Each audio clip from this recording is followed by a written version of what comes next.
Guys చూస్తున్నారా, ఈ pink కలర్లో ఉన్న లిక్విడ్ రోజ్ వాటర్ అండి. మనము న్యాచురల్గా ఇంట్లోనే పెంచుకున్న రోజెస్ నుంచి చేసిన రోజ్ వాటర్. రూహ్ అఫ్జా షర్బత్లా కనిపిస్తుంది కదా, నిజంగానే మంచి కలర్ వచ్చింది. అయితే నేను ఇక్కడ యూజ్ చేసిన రోజెస్ కొంచెం హైబ్రిడ్ టైప్, కానీ చాలా ఫ్రాగ్రెన్స్ ఉంది. చాలా మంచి రోజెస్ ఇవి లైట్ పింక్, డార్క్ పింక్తో చేసిన rose water. Actually rose water pink normal రోజెస్తో చేస్తే ఇంకా మంచి స్మెల్ వస్తుంది.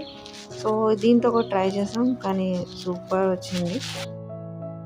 రోజెస్ ఇవి మా అక్క వాళ్ళ ఇంట్లో యూఎస్లో టెక్సస్లో పెంచినవి. ఈ రోజెస్ పేర్లు నేను కింద డిస్క్రిప్షన్లో ఇస్తాను. ఇవి స్పెషల్గా మనము మాల్కి వెళ్ళి తెచ్చుకున్న రోజ్ ప్లాంట్స్ అన్నమాట.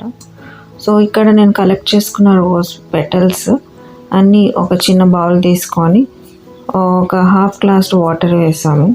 అంటే మనకి పెటల్స్ మునిగినంత వరకు వేస్తామన్నమాట. కొంతసేపటికి చూసారా డికాక్షన్ ఎలా తయారైందో. ఆ డికాషన్ చూస్తుంటే స్టిర్ చేస్తుంటే మీకు ప్యాన్లోనే లైట్ పేల్ పింక్ వాటర్ లాగా ప్రిపేర్ అయింది. మనము ఈ boiling at least half of the quantity అయినంత వరకు బాయిల్ చేయాలన్నమాట. అప్పుడు థిక్ డికాక్షన్ అటు ప్రిపేర్ అవుతుంది.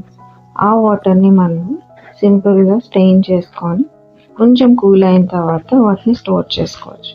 ఇందులో మనం ఏమి ప్రిజర్వేటివ్స్ కానీ ఏమి కలపట్లేదు కాబట్టి కలెక్ట్ చేసుకున్న వాటరు మనము మంచిగా ఒక బాటిల్లో కన్వర్ట్ వేసుకొని ఫ్రిడ్జ్లో పెట్టుకొని ఎప్పుడు కావాలంటే అప్పుడు వాడుకోవచ్చు.